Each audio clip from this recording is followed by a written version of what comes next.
It's performances like this that make Magnus Carlsen the undisputed GOAT of chess. He went 11 out of 11 in the strongest online tournament of the week. Every week, it's titled Tuesday.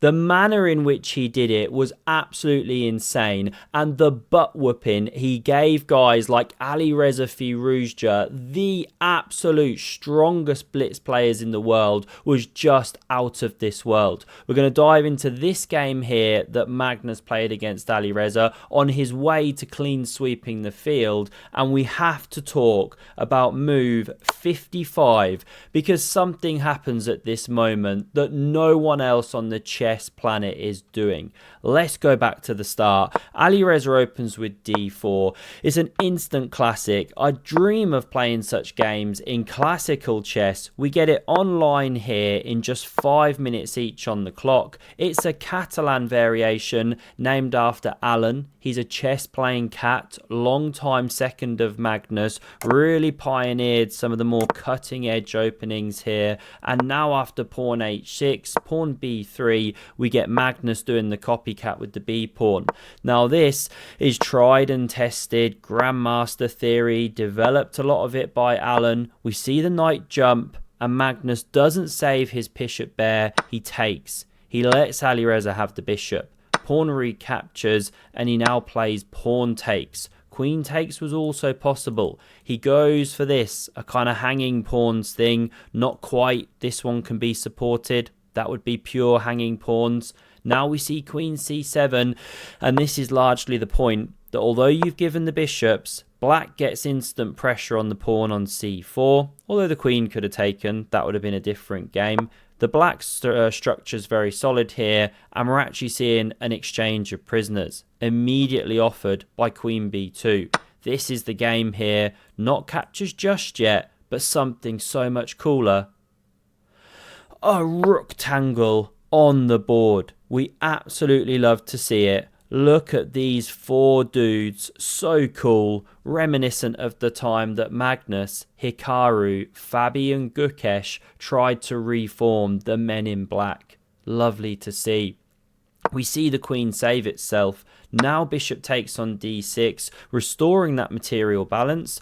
Magnus centralizes and it puts a bit of pressure here. You know, think rook takes, and then queen crashing through. So pawn a3 was played by Alireza here. Magnus goes b5, and it shows such deep understanding of the ideas. Knight can rotate, and look at the 2-on-1.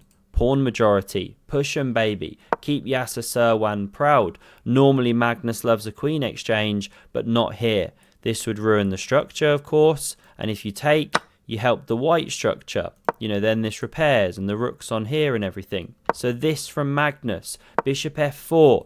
No one likes their pieces being eyed up. Now we get queen b6, preparing to unleash that a pawn, and that's why bishop d2. Fighting for control of the b4 square, Magnus swaps the rooks so that he can now go a5 uninterrupted by an exchange here. The rook can keep supporting, the queen backs up. We see the point of bishop d2, stopping b4. There's actually a very cool line where you play b4 anyway. This is the moment. Just want to briefly show you this, because then you slide on by. Always tricky for your opponent to calculate these little nuances when you don't play the expected move. It's just a different game, but there's ideas of running the pawn. Queen tries to blockade, but knight bounces round. It's interesting. White's still fighting with knight e5, but Magnus didn't play it. He drops back here, and we know the real reason he does it. It's simply so that after the game, he can grab his mates and be like, yo, I know you heard of a haystack, but have you heard of a naystack? Wonderful stuff from Magnus. The bishop now drops back to f1. I mean, Alireza's desperate to not exchange his bishop pair. It's a common idea here. Black's often happy to get that exchange. He's possibly overdoing it at this stage though. This is the game anyway. Don't Botez gambit. Now we see Magnus go for the weak pawn. This is played. Passive but necessary. this knight spinning around here, and after knight e5, Alireza still fighting, the game's hotting up. Because those pawns are about to avalanche through the centre. You know, there's the white counterplay. So Magnus takes here. Maybe there were better moves, but let's stick with the game. Queen b8 is now best to stay with the knight, get behind the pawns.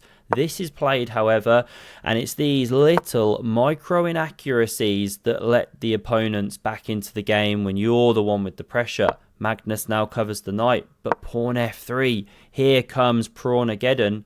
In the middle of the board, bishop c4 anticipates the thrust, goes for the exchange of bishops, bishop f2 hits the knight, and there's multiple moves here that leave black with a micro advantage, such as this. This, maybe trying for here one day after rook c8, rook b8 to defend the knight twice, not bad. But Magnus plays this. Now it's the most natural move on the board, of course, but the problem, rook b1's now played. What if immediate e4 are never actually checked? Okay, takes, say king takes as we see in the game. Okay, knight e7 apparently, fine, different game. This was played first though, and now Magnus really has to be going rook c8.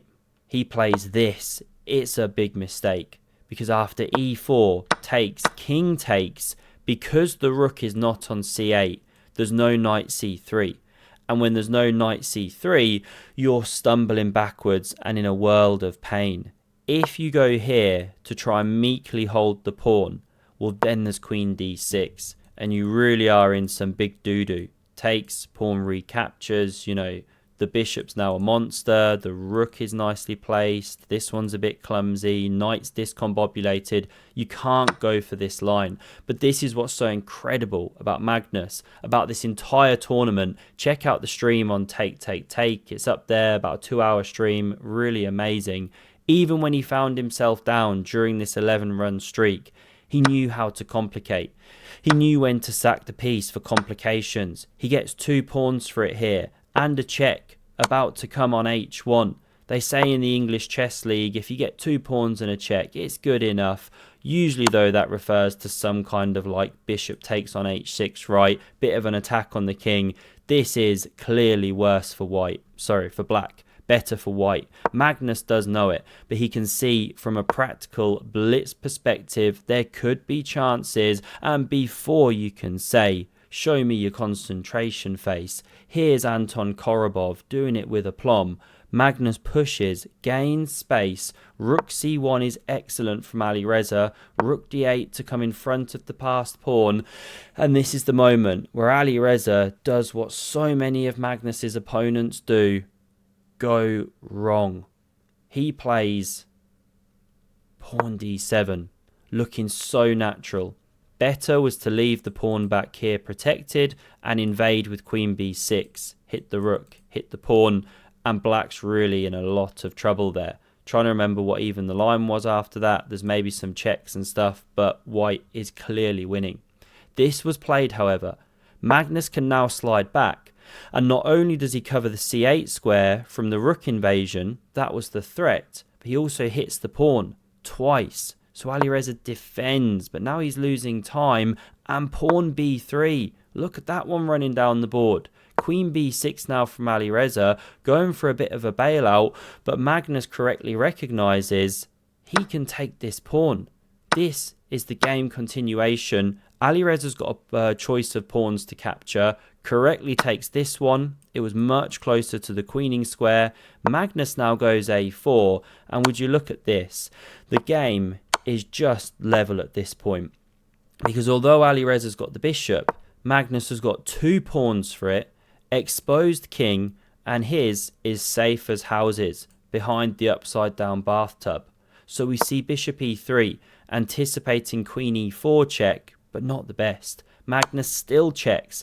He now wins a pawn with check. He also spins back around to cover the a pawn. That's 3 pawns he's got for the piece. Check. And this is what's so stunning to me, is that after this check, Magnus has the opportunity to take a 3-fold repetition and a draw, but he doesn't do it. He blocks with g6. so ambitious, even after being down for a lot of the game here in the second half of it, close to lost. He pushes for that win. We absolutely love to see it here. We now see queen b4, queen c2 check, king e1 played, queen spinning back to f5, and it offers this exchange of prisoners. Alireza doesn't want it. He invades and threatens a huge crash through here. Magnus spots it. Pawn g4. Take me, I take on f7. Alireza is devilishly tricky, said Magnus once, many years ago. He truly is. Now this one covers here. They're both so good, setting these micro traps. And Magnus now says, take my a pawn. It happens in the game. I'll take your g pawn. Queen f8's on the board, hitting that one. But now queen f5. It covers it. And Alireza goes wrong in this position. What should he do?